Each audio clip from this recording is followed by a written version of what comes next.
नमस्कार, आप देख रहे हैं न्यूज इंडिया 24/7 और मैं हूं आपके साथ प्रीति चौहान। आज हमारे साथ उत्तराखंड के पूर्व मुख्यमंत्री हरीश रावत हैं और इस बार उत्तराखंड के लाल कुआं विधानसभा क्षेत्र से दम भर रहे हैं। उनसे बातचीत करेंगे और जानेंगे इस बार कांग्रेस किन मुद्दों के साथ मैदान में उतरी है। क्या बीजेपी को कांग्रेस एक बार फिर से टक्कर दे पाएगी? सबसे पहले हरीश रावत जी, आपका बहुत बहुत स्वागत है न्यूज इंडिया 24/7 में। सर, इस बार क्या किन मुद्दों के साथ कांग्रेस उतर रही है मैदान में और क्या सब कुछ सटीक चल रहा है? जी, जो सार्वभौम मुद्दे हैं, महंगाई आसमान पर है जी, बेरोजगारी में उत्तराखंड देश में सर्वाधिक बेरोजगार प्रतिशत वाइज वाला राज्य बन गया है। कहीं सरकार नाम की चीज दिखाई नहीं दे रही है, भ्रष्टाचार शिष्टाचार हो गया है। प्रकृतिदत्त इस राज्य में जिस तरीके से नदी नाले गाड़ गधेरे खोद करके खनन किया जा रहा है, उससे लोग चिंतित हैं। कोरोना काल में सरकार का स्वास्थ्य तंत्र बिल्कुल फेल हो गया। दूसरे नंबर पर सबसे ज़्यादा मृत्यु दर उत्तराखंड में रही, तो लोगों ने अपनों को दवा और ऑक्सीजन के अभाव में मरते देखा। ये बहुत लोगों की स्मृति में आज भी कचोट रहा है। कुंभ के समय में आपने कोरोना की टेस्टिंग में इतना बड़ा घोटाला कर दिया कि उससे हम शर्मसार हो गए। गवर्नमेंट कहीं काम करती दिखाई नहीं दे रही है। स्वास्थ्य और चिकित्सा का ढांचा बिल्कुल ध्वस्त हो चुका है। तो ये सार्वभौम प्रश्न हैं जनता के। हम इन्हीं प्रश्नों पर चुनाव मैदान में हैं। जो हमारे विपक्षी कहाँ पर खड़े हैं, हम उसका भी जिक्र कर रहे हैं और हम क्या करेंगे, क्या सुधार लाएंगे, उस पर भी कर रहे हैं। जैसे हमने कहा है कि बनाओ कांग्रेस की सरकार, गैस का सिलेंडर नहीं होने देंगे 500 के पार।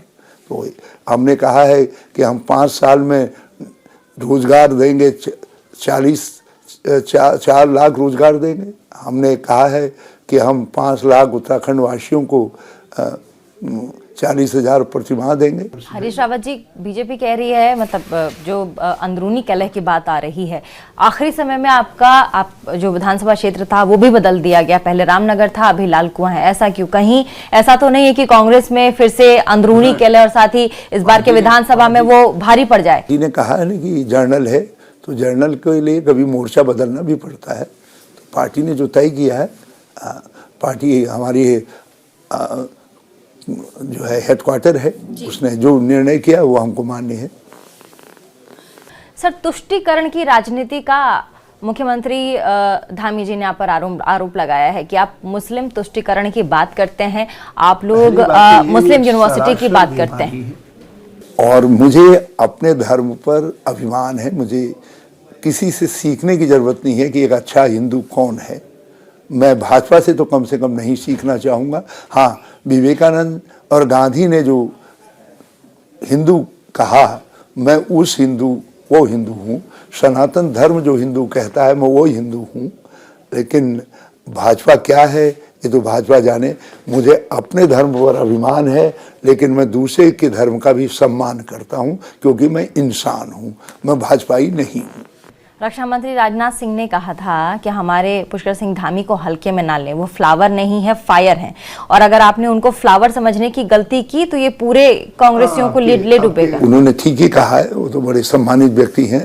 तो उनका ये फायर जो है आपके उन्हीं के घर को जला रहा है। सर, बेरोजगारी के मुद्दे पे क्या कहेंगे आप? पलायन और बेरोजगारी बहुत बड़ी समस्या है उत्तराखंड में और यहाँ के जो युवा हैं सर, वो बाहर रहते हैं, दिल्ली जैसे क्षेत्रों में। पलायन को कितने गंभीरता से लेती है उसका मैं एक उदाहरण बताना चाहता हूँ। उन्होंने पलायन के अध्ययन के लिए एक आयोग बनाया, पलायन आयोग, और पौड़ी में उसका हेडक्वार्टर बनाया। बाद में पलायन आयोग ही पलायन करके देहरादून आ गया और 5 साल केवल आयोग।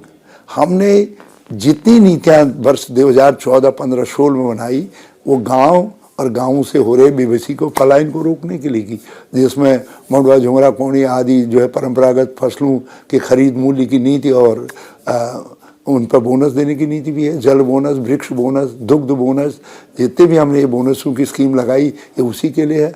आज हम कूड़ी बाड़ी एक पेंशन योजना बना रहे हैं, कहा हमने देंगे, तो वो भी इसी पलायन को रोकने के लिए है। कांग्रेस एक रोड मैप के साथ पलायन को रोकने के लिए काम करती है। हमने मेरा गांव मेरी सड़क योजना बनाई, वो जिसको इन्होंने बंद कर दिया, वो भी पलायन को रोकने के लिए थी। आज मैंने कहा है कि मेरा गांव मेरा रोजगार, वो भी पलायन को रोकने के लिए है। हमारे पास नीतियां हैं, कार्यक्रम है, सोच है, और भाजपा के पास केवल नारे हैं, जुमले हैं। यूनिफॉर्म सिविल कोड की बात हो रही है सर। धामी जी ने कहा है अगर हम आते हैं तो फिर यूनिफॉर्म सिविल कोड हम लागू करेंगे उत्तराखंड में। मुख्यमंत्री जी ने ऐलान किया है। मुख्यमंत्री जी को जरा कानूनी विशेषज्ञों से राय ले लेनी चाहिए। क्या राज्य का विषय है ये?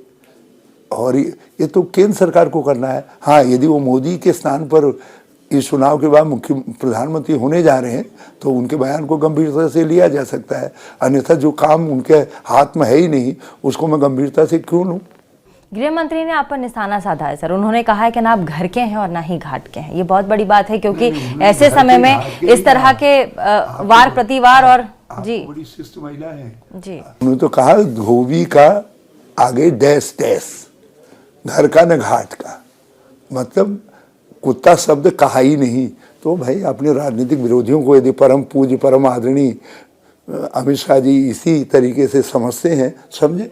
हम तो कुत्ते में भी भैरव का अंश देखते हैं, और फिर यदि वो मुझे कुत्ता कहते हैं तो फिर मैं जो है उत्तराखंड के हितों के लिए भौंकने वाला, बात करने वाला हूँ ना। और यदि जरूरत पड़ी कोई जो ज़्यादा चोट पहुँचाएगा उत्तराखंड के हितों को तो उसको काटूंगा भी। सर, उत्तराखंड में जितनी भी कैंपेनिंग हुई है, ज़्यादातर कैंपेन्स में आप नदारद दिखे हैं। बहुत सारे कैंपेन्स ऐसे हैं इंपॉर्टेंट जहां पर आप नहीं दिखे, तो ये भी एक पक्ष उठता है कि आप शायद नाराज हैं। हरीश रावत का स्वभाव है ही नहीं नाराजगी का। और जितने कैंपेन लॉन्च हुए, 3 तिगाड़ा काम बिगाड़ा, उसके बाद थीम सॉन्ग आदि आदि, मैं सब में था।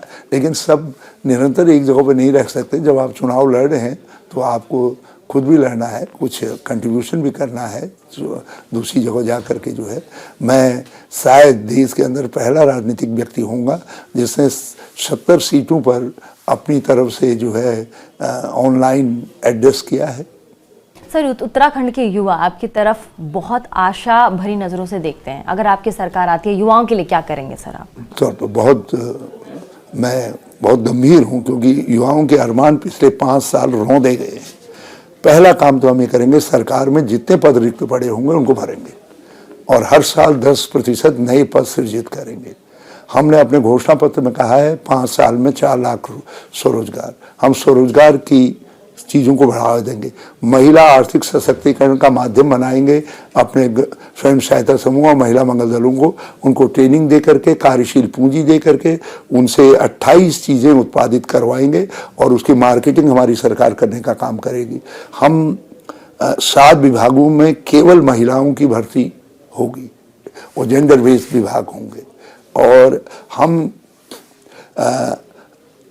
जो हमारे नौजवान हैं अभी उपनल में, दूसरे उस तरीके के विभागों के अंदर हमारे अतिथि शिक्षक आदि अपने अनिश्चित भविष्य का शिकार है, उनके भविष्य को संवारेंगे, उनको सुरक्षा देंगे, और उनको नियमितीकरण की तरफ उनके से लेकर के इवन पर्यावरण मृत्यु तक हम एक पॉलिसी बना करके काम करेंगे, ताकि किसी के सामने अनिश्चित भविष्य न रहे, सुरक्षित भविष्य रहे। बल्कि हम शिक्षकों के कैडर को जो है डिस्ट्रिक्ट बेस्ड कैडर बनाएंगे,